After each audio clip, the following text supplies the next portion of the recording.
आप देख रहे हैं शतक आज तक। आपके साथ मैं हूं चित्रा त्रिपाठी। राज्यों ने जारी की लॉकडाउन 4 के लिए गाइडलाइंस। कोरोना से बुरी तरह से जूझ रहे महाराष्ट्र में पाबंदियों में कोई खास रियायत नहीं दी गई। उद्धव ठाकरे ने किया साफ, कोरोना के मामलों में कमी आने पर ही दी जाएगी ढील। बीएमसी के इलाकों में जारी रहेगी सख्ती। नए उद्योग धंधों के लिए कम से कम रखी गई है शर्त। उद्धव ने माना रेड जोन को ग्रीन जोन में लाना चुनौती। बोले लॉकडाउन के साथ हमारी तैयारी भी बढ़ रही है। नई गाइडलाइन पर बोले गुजरात के CM Vijay Rupani. Containment zone छोड़कर कुछ शर्तों के साथ खुलेंगी राज्य में दुकानें। दिल्ली में लॉकडाउन 4 की नई गाइडलाइन जारी। सभी बाजार खोलने का ऐलान और इवन फॉर्मूले के आधार पर खुलेंगी दुकानें। रेस्टोरेंट्स को खुलना अलाउ होगा, लेकिन वहां बैठ के खाना अलाउड नहीं होगा। केवल रेस्टोरेंट्स में होम डिलीवरी अलाउ होगी। दिल्ली में सरकारी और निजी दफ्तरों को पूरे कर्मचारियों के साथ काम करने की इजाजत। सैनिटाइजेशन का रखना होगा ख्याल। दिल्ली में शर्तों के साथ मिलेगी पब्लिक ट्रांसपोर्ट को रफ्तार, लेकिन मेट्रो को नहीं होगी दौड़ने की इजाजत। टैक्सी में ड्राइवर के अलावा 2 लोग कर सकेंगे सफर। ऑटो और ई रिक्शा में एक सवारी की इजाजत। मैक्सी कैब और आरटीवी में सिर्फ 5 लोगों को सफर की परमिशन। बस में सवार हो सकेंगे सिर्फ 20 मुसाफिर।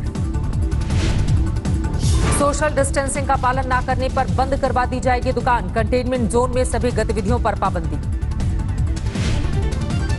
लॉकडाउन 4 में पंजाब सरकार ने पब्लिक ट्रांसपोर्ट में दी रियायत। टैक्सी और 4 पहिया वाहनों में ड्राइवर सहित 3 लोगों को सफर की इजाजत। पंजाब में कंटेनमेंट जोन के बाहर लोकल बस सेवा शुरू करने की इजाजत। दफ्तर और बाजार जाने के लिए पास की जरूरत नहीं। हरियाणा में सिर्फ कंटेनमेंट जोन में होगी सख्ती। ऑरेंज जोन माना जाएगा। बाकी इलाका नाई की दुकानें और खाने की दुकानें खुलेंगी। लॉकडाउन 4 के लिए ममता बनर्जी सरकार का बड़ा ऐलान। 21 मई से खुलेंगे पश्चिम बंगाल के सभी बड़े स्टोर, सैलून और पार्लर। पश्चिम बंगाल सरकार ने शादी और दाह संस्कार जैसे आयोजनों के लिए भी तय की है सीमा। सिर्फ 15 लोगों को शामिल होने की इजाजत। केरल सरकार ने लॉकडाउन 4 के लिए जारी की राहत की किश्त। सुबह की सैर और साइकिलिंग की इजाजत। केरल में रविवार को करना होगा संपूर्ण लॉकडाउन का पालन। पब्लिक ट्रांसपोर्ट में 50% सवारियों को सफर की इजाजत। कर्नाटक सरकार का बड़ा फैसला। राज्य में सभी दुकानों को खोलने की इजाजत। राज्य में चलने वाली सभी ट्रेनों को भी हरी झंडी। रोडवेज और निजी बसों को भी कर्नाटक की सीमा के अंदर चलने की इजाजत। कंटेनमेंट जोन में जारी रहेगी सख्ती। गाजियाबाद में घंटाघर रामलीला मैदान पर जुटे हजारों मजदूर। ट्रेनों में सफर के लिए रजिस्ट्रेशन की जद्दोजहद। गाजियाबाद में अधिकारियों के सामने उड़ी सामाजिक दूरी की धज्जियां। मूक दर्शक बना रहा प्रशासनिक अमला। धरे रह गए सारे इंतजाम। मजदूरों के हुजूम पर गाजियाबाद जिला प्रशासन की सफाई। कहा बिना रजिस्ट्रेशन के भी पहुंचे कुछ मजदूर। बसों से भेजने के किए गए इंतजाम। हम लोगों ने 32 शटल बस लगा करके उनको आश्रय स्थलों पर पहुंचाया है। एक आश्रय स्थल हमारा ट्रांजिट आश्रय स्थल है, जहां से उनको हम रख करके जब ट्रेन बस की व्यवस्था होती है वहां ले आते हैं। यूपी के सीएम ने स्वीकार किया प्रियंका गांधी का मजदूरों के लिए बसें भेजने का ऑफर। 1000 बसों के ड्राइवर, कंडक्टर के नाम और गाड़ियों का मांगा नंबर। प्रियंका के ऑफर पर योगी का पलटवार। कहा कांग्रेस के पास थी 1000 बसें तो राजस्थान महाराष्ट्र में ट्रकों में क्यों आ रहे हैं मजदूर। दिल्ली के पटपरगंज इलाके में उमड़ा प्रवासी मजदूरों का हुजूम। भीड़ को संभालने में पुलिस के छूटे पसीने। अहमदाबाद में भी सड़क पर मजदूरों ने किया बवाल। पुलिस ने कईयों को पकड़ा। बस से घर वापसी की उम्मीद में हंगामा।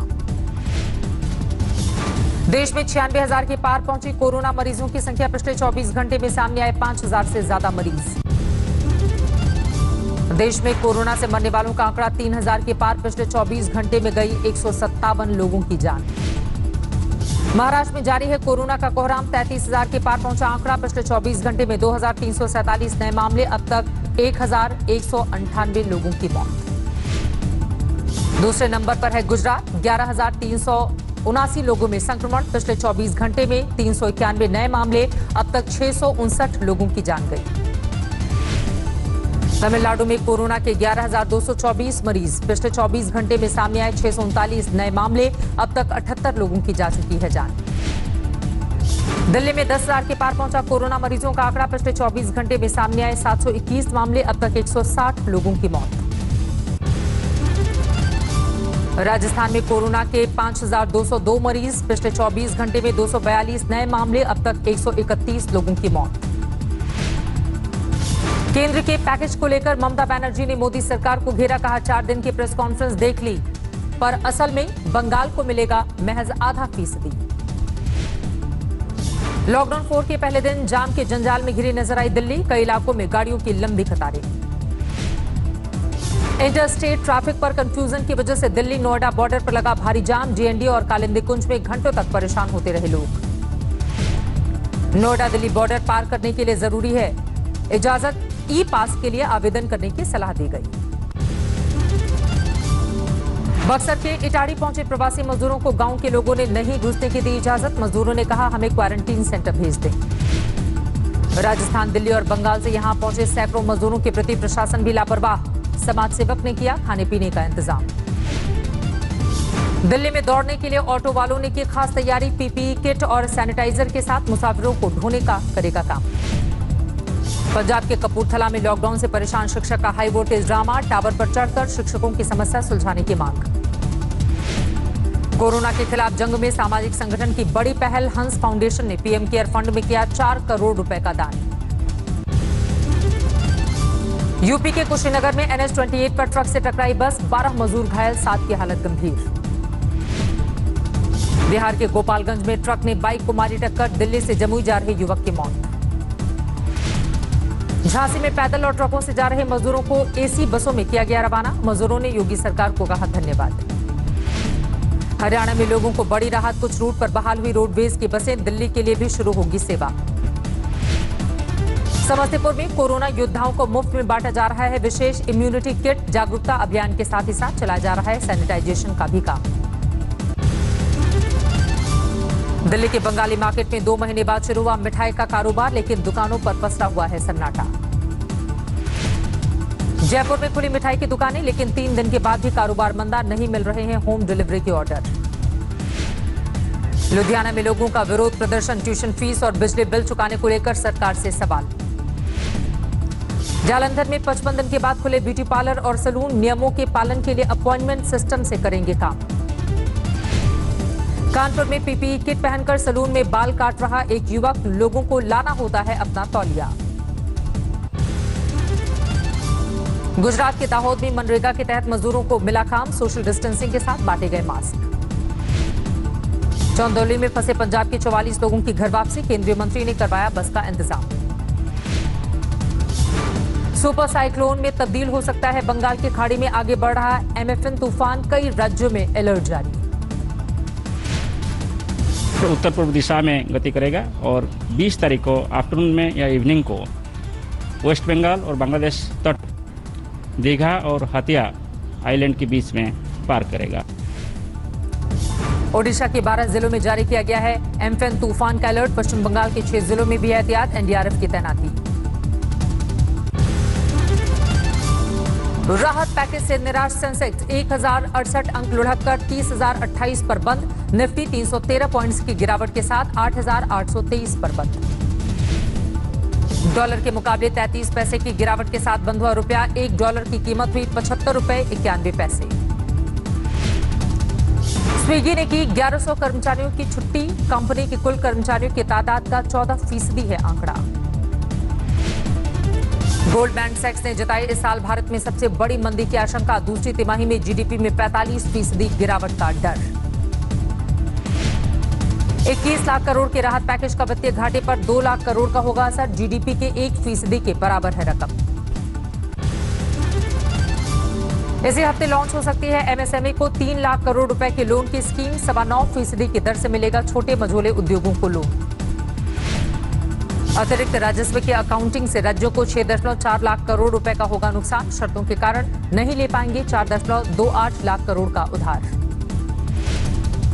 रिलायंस ने शेयर धारकों के लिए किया राहत भरा ऐलान, 3 किश्तों में जमा कर सकेंगे राइट्स इशू का भुगतान।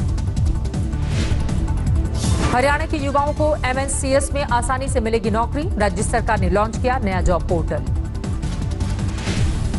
मानेसर के बाद सोमवार से मारुति के गुरुग्राम प्लांट में भी उत्पादन शुरू। कंपनी ने लॉकडाउन में छूट के बाद से 5000 गाड़ियों की डिलीवरी की। रॉयल एनफील्ड की बुलेट 350 और क्लासिक 350 हुई महंगी, करीब 3000 रुपए तक बढ़े दाम।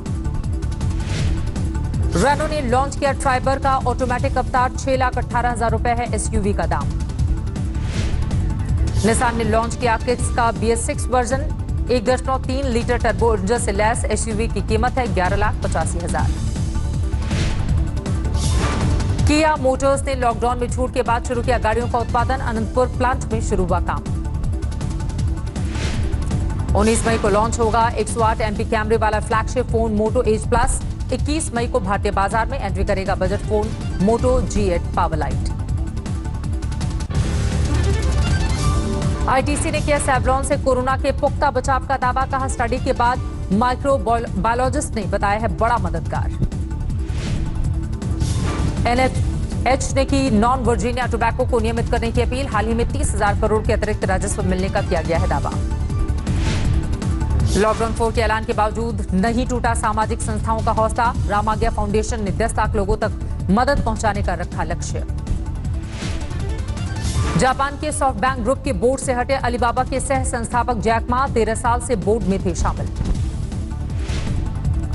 दुनिया भर में जीडीपी के अनुपात में सबसे बड़ा राहत पैकेज देने के बावजूद लुढ़की जापान की अर्थव्यवस्था, पहली तिमाही में 3.4% लुढ़की विकास दर। अमेरिका में कोरोना वायरस ने ली 91,000 से ज्यादा लोगों की जान, अब तक 15 लाख से ज्यादा लोगों में संक्रमण। ब्रिटेन में घटने लगा मौत का आंकड़ा, 24 घंटे में 170 लोगों की गई जान, अब तक 34,600 लोगों की मौत। स्पेन में भी घटने लगा मौत का आंकड़ा, एक दिन में सिर्फ 87 लोगों की गई जान, 1 जून तक इमरजेंसी बढ़ा सकती है सरकार।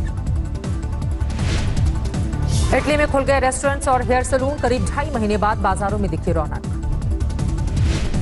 एक बार फिर सैलानियों के स्वागत के लिए तैयार है इटली, 3 जून से हटाए जा सकते हैं प्रतिबंध। लॉकडाउन हटाए जाने के बाद पटरी पर लौटती दिखाई दे रही है जिंदगी, दुकानों के साथ थीम पार्क भी खोले गए। नॉर्वे में फीका रहा संविधान दिवस का जश्न, सोशल डिस्टेंसिंग के साथ गिने चुने लोगों ने लिया हिस्सा। बेल्जियम के एक अस्पताल में प्रधानमंत्री का अनूठा विरोध, एक मरीज से मुलाकात के लिए पहुंचे पीएम का पीठ दिखाकर स्वास्थ्य कर्मियों ने उन्हें किया स्वागत। कतर में जरूरी किया गया मास्क पहनना, नियम तोड़ने पर 3 साल तक की जेल या 42 लाख रुपए का जुर्माना। ईद की छुट्टियों में मिस्र ने बढ़ाई सख्ती, 4 घंटे के लिए बढ़ेगा कर्फ्यू, 24 मई से पब्लिक ट्रांसपोर्ट पर पाबंदी। चीन की राजधानी बीजिंग में लोगों को घर से बाहर मास्क पहनना जरूरी नहीं होगा, संक्रमण के मामले कम होने के बाद सरकार का फैसला। कोरोना संकट के बीच अफगानिस्तान में खत्म हुआ सियासी गतिरोध, राष्ट्रपति अशरफ गनी ने विरोधी अब्दुल्ला से किया सियासी करार। अमेरिका के न्यू जर्सी में समुद्र तटों पर फिर उमड़ी भीड़, भीषण गर्मी से राहत पाने के लिए डुबकी लगाते नजर आए लोग। कीटाणुनाशक के छिड़काव से खत्म नहीं होगा कोरोना वायरस, WHO के मुताबिक इससे इंसानों को हो सकता है बड़ा नुकसान। ब्राजील में जारी है कोरोना वायरस का कोहराम, 16,000 से ज्यादा लोगों की अब तक मौत, जबकि 2,41,000 लोगों में संक्रमण। कोरोना के कोहराम के बावजूद लॉकडाउन और एहतियातियों का पालन नहीं कर रहे हैं ब्राजील के राष्ट्रपति, समर्थकों के साथ फोटो खिंचवाते नजर आए बोल्सोनारो। बोलीविया की सबसे बड़ी जेल में कोरोना का विस्फोट, 25 कैदियों में वायरस की पुष्टि, अब तक 2 की मौत। अमेरिका ने एक बार फिर चीन पर साधा निशाना, ट्रंप बोले अमेरिकी अर्थव्यवस्था को तबाह करने में जुटा हुआ है चीन। ट्रंप ने अमेरिका के बराक ओबामा पर साधा निशाना, कहा वो अमेरिका के बेहद अक्षम राष्ट्रपति थे। और हादसे का शिकार हो गया, कोरोना पीड़ितों की मदद में लगा कनाडा वायुसेना का जेट, एक शख्स का शव उठाते वक्त हुआ हादसा। नमस्कार, मैं हूं अंजना ओम कश्यप। हमें उम्मीद है ये वीडियो आपको पसंद आया होगा। लेटेस्ट खबरों के लिए यूं ही देखते रहिए आज तक, और इस वीडियो के पसंद आने पर लाइक, शेयर एंड सब्सक्राइब करना ना भूलें।